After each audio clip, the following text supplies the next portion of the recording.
Hello, I'm Patrick Wright. I'm with Hey Good Homes, and today we're going to be touring the Point Harbor with a canted garage.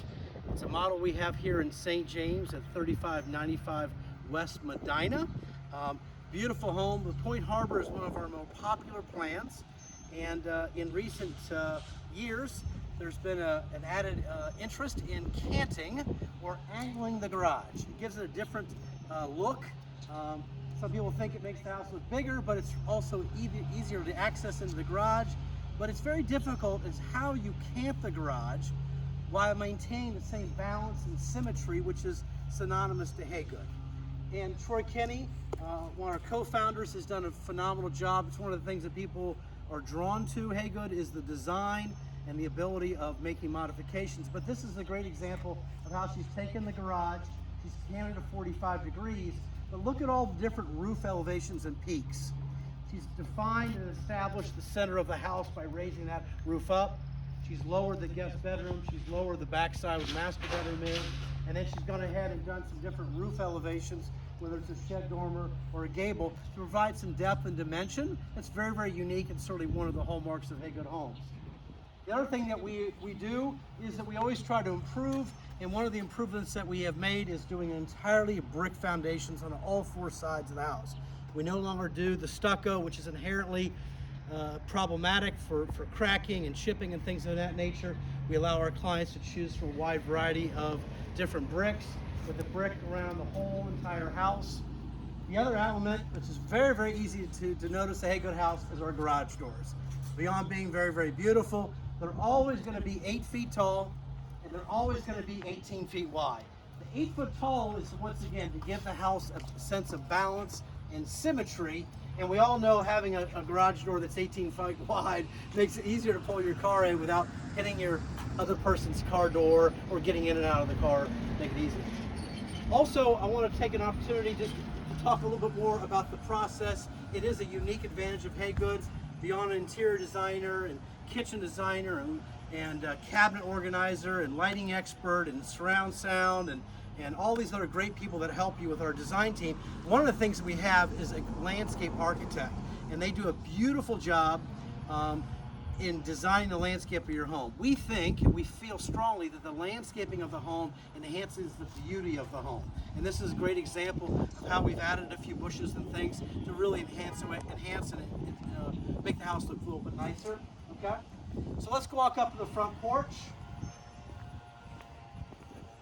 So beyond the brick foundation, the brick treads and risers, this is something we've been doing for a couple years, and this is called a crushed shell. Very, very coastal, and it's really, really durable. And obviously down here with the temperature differences and a little bit of rain, it's not slick at all, and it really establishes a very nice entry level in terms of coming into the house. It says your house is special. The front porches are 8 feet deep, so we can actually sit on a chair and walk around. Okay, and then in this house we have the 2 non-operative doors that are all 8 feet tall. And then look at all the capitals and look at all the details that we do on all of our homes to really delineate the fact that you're walking into a Hey Good house. And then we walk into a beautiful 8 foot door in the middle. Come on in.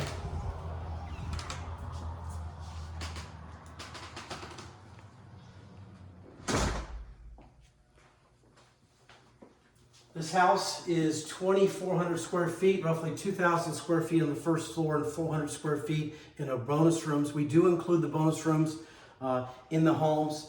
95% of our homes do have bonus rooms. At least probably 99% of our homes have bonus rooms. It's a great feature of our homes, full bathrooms and things. But this home is really about the openness and the livability. And the livability really starts off with a great family room or great room, the balance and symmetry of the 2 built-ins, the oversized 42-inch fireplace.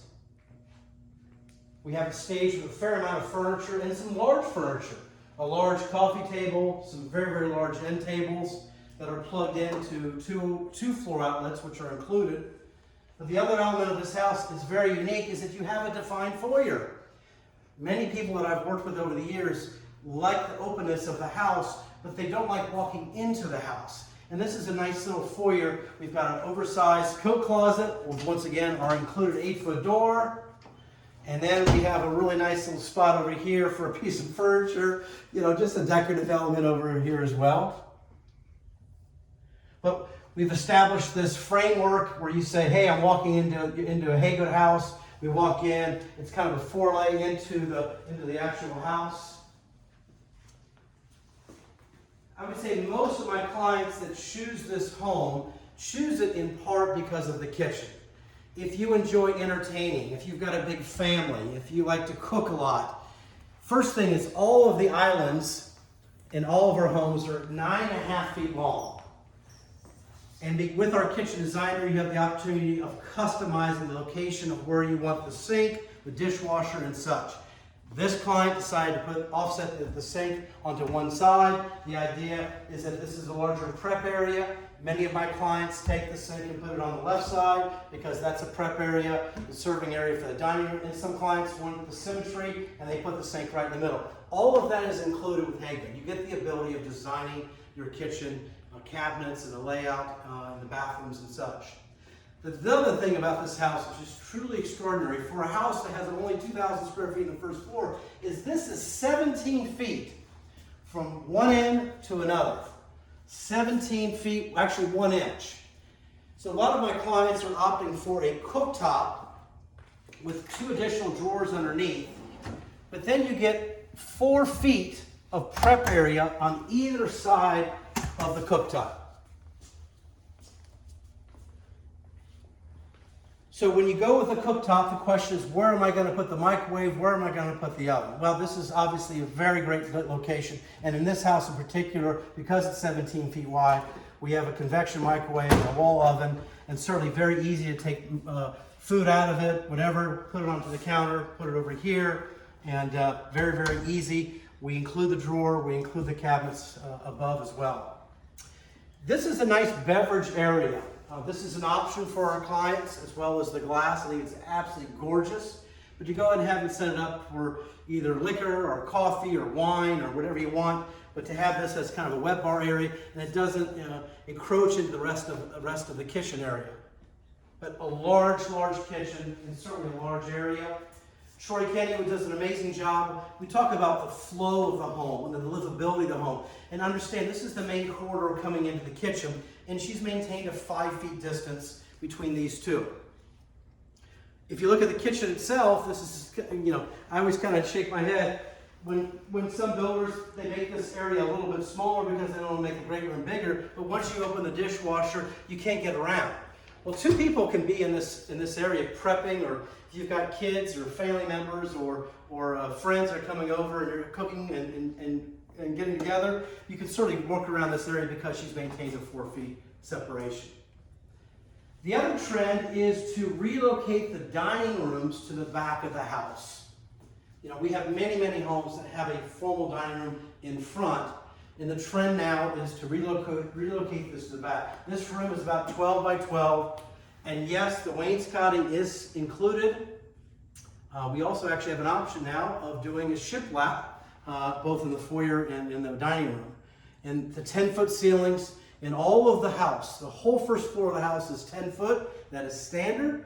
And all of our doors on the first floor are going to be 8 foot, and that is standard. This house I built last year, as we walk through, you'll notice that some of the secondary doors are the smaller or standard doors for other builders, which are 80 inches or 6'8". But all of our doors in 2021 have gone to entirely 8-foot doors. And the ceiling detail here, this has what's called a volume ceiling. It's a variation of a tray. It's a little softer. But it provides some further depth and delineation that says, hey, we're in the kitchen, the great room, and then Troy's gone ahead and lowered this ceiling in the dining room and said, hey, this is a different room, okay? As we move through the house, this house is a split plan. I stop for a second. This is always kind of funny. When people walk into houses, you'll see a lot of these windows in these corners. And I always say this speaks to who Troy Kenny is. Most builders would never put a window here, okay? It's expensive and such, but look at all the natural light that comes through this hallway, okay? You'll see many of our homes that Troy puts a window in, and it's nothing but other than natural light both into this hallway, but also a view out, okay? We're walking into the back bedroom here, or office area. This is about 11.5 by 11.5. We have the double bi-hinge doors, certainly large enough for a queen-size bed with a full closet, and once again with the 10-foot ceilings. And then oversized 6-foot windows. For 2021, we have gone to a triple pane window. I'm pretty sure we were the only builder to include a triple pane window. That goes back to the energy efficiency and what we strive to do, which is to build a better house and a more energy efficient house that costs you less to maintain. So this is our old double pane window. The triple pane windows, the R value is exponentially greater. And this is going to be a 4/1 pattern. We have different options as well. We do window sills, both inside and outside of the house, which is very, very unusual. And then we do individual windows. This is called a double stud pocket. So we do individual windows. From a structural standpoint, it's a better way of building a house. The windows don't rack as much, but from an aesthetic point of view, it's just nice to have a nice little trim feature here in the middle. All of our houses come with a ceiling fan in all of the rooms. And the ceiling fans are double switched, okay? A switch for the fan and a switch for the light. And those are all included in all of our houses. Our bedrooms are going to be carpeted, so this is one of the things that George and Carol Ann decided to do, is to continue the hardwoods into the guest bedrooms. It's certainly an option. I would say about 50% of our clients do it, but it's a nice segue into here. It's an option that's available. And then as we walk into the guest bath, we have either culture marble or quartz is included. And thing that I also try to point out to my clients is that what we don't do is we don't put an inferior cabinet in our bathrooms or even our powder room. It's the same full extension. It's the same dovetail construction. It's going to be a maple cabinet and it's going to be all soft close. Some builders, I guess, put a less expensive in it, but we're going to do a quality cabinet. You can design it. There's many different profiles that are available, certainly many different colors. We don't limit you on the number of colors. You can paint one cabinet blue, one cabinet white, one cabinet red, and it's still the same cost. And we have a gazillion different door handles and pulls and things of that nature. Okay? We do the comfort height toilets with elongated bowls. And then we do a tiled shower downstairs. They've chosen to add a door. Okay? The shampoo niches are included. So it's a nice guest bathroom. And once again, with an 8-foot door and a window, lets all that natural light in. So when Troy designed this house, her thought was to have a smaller bedroom / office in the back, and that's why we went with the bi-hinge doors. And we did bi-hinge doors with what's called a T-astragal. And a T-astragal allows you to actually lock this door if you needed to lock it for a bedroom, okay? Or if you want to use it as a bedroom, I can put a regular sized door in there, not a problem. This bedroom is about 11 by 11, but then her thought was to go ahead and make this your main guest bedroom. And this one is ginormous. This is 14 feet, okay? It's just absolutely huge. So your guests are going to be able to stay with you. They have their own private guest bedroom downstairs and their own private guest bathroom, which is not connected to the rest of the house.